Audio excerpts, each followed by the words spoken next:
Hi అండి, welcome to our channel. ఈరోజు మీకు ఆరోగ్యానికి ఎంతో మేలు చేసే తెలగపిండి కూర ఎలా చేసుకోవాలో చూపిస్తానండి. ఇది పచ్చి బాలింతలకు కూడా పెడతారండి. దీన్ని నువ్వులతో చేస్తారండి. దీన్ని తెలగపిండి అంటారు. ఇది మా ఊర్లో దొరుకుతుందండి. నేను సిటీకి వచ్చే ప్రతిసారి తీసుకొస్తానండి దీన్ని. చికెన్, మటన్ కంటే ఎన్నో పోషక విలువలు ఉన్న ఈ తెలగపిండి కూర కంపల్సరీ వారానికి 2 సార్లు అయినా తినాలండి.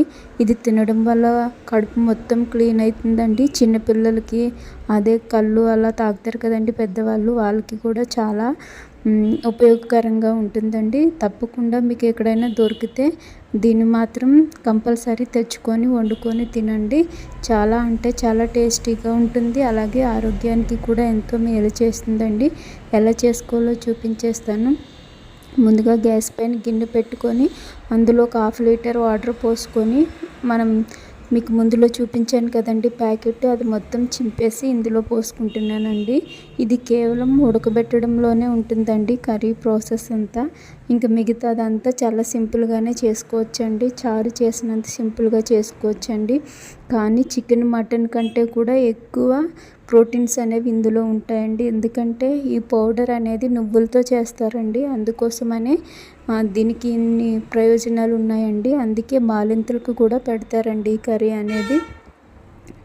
చూస్తున్నారు కదా, ఇలా నీళ్లు పోసుకొని ఉడకబెట్టుకోవాలండి.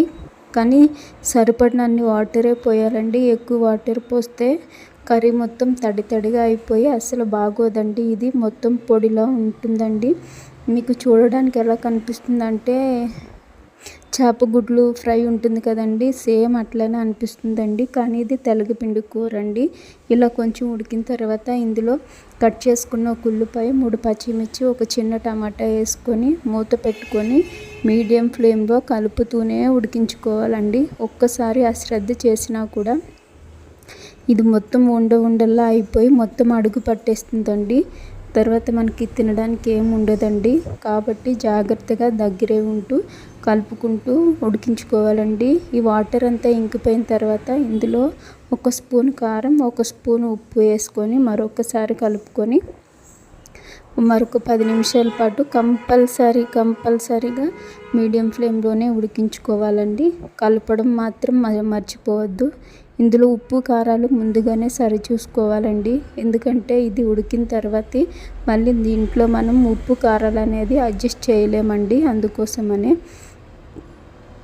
ఇక్కడ నాకు ఉప్పు తక్కువైంది కాబట్టి వేసుకున్నాను. చూస్తున్నారు కదా, ఇలా పొడిగా కంపల్సరీగా ఇలా పొడిగా అయ్యేంత వరకు ఉడికించుకోవాలండి. ఇలా ఉడికిన తర్వాత దీన్ని పక్కన పెట్టుకొని గ్యాస్ పైన పెనం పెట్టుకొని అందులో ఆయిల్ పోసుకొని 10 పొట్టు తీసేసిన వెల్లుల్లి రేఖలు, 1/2 స్పూన్ జీలకర్ర, 1/2 స్పూన్ ఆవాలు, 2 ఎండుమిర్చి వేసుకొని వెల్లుల్లి రేకులు, ఆవాలన్నీ మంచిగా వేగే వరకు నిదానంగా మీడియం ఫ్లేమ్లో వేయించుకోవాలండి.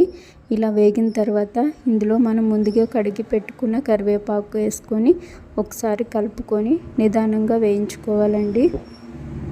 కరివేపాకు వాటర్ తుండడం వల్ల మీద పడుతుంది ఆయిల్, కాబట్టి చూసుకొని జాగ్రత్తగా వేయించుకోండి.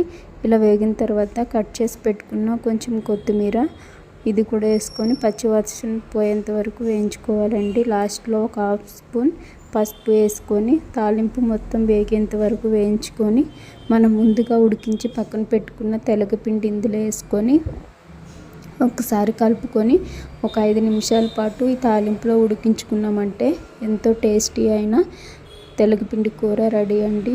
టేస్ట్ అయితే చాలా అంటే చాలా బాగుంటుందండి. ముఖ్యంగా చిన్న పిల్లలకి, ఇంకా డ్రింకింగ్ చేసే వాళ్ళు ఉంటారు కదండి మగవాళ్ళు, వాళ్ళకి పెట్టడం వల్ల కడుపు మొత్తం క్లీన్ అవుతుందండి.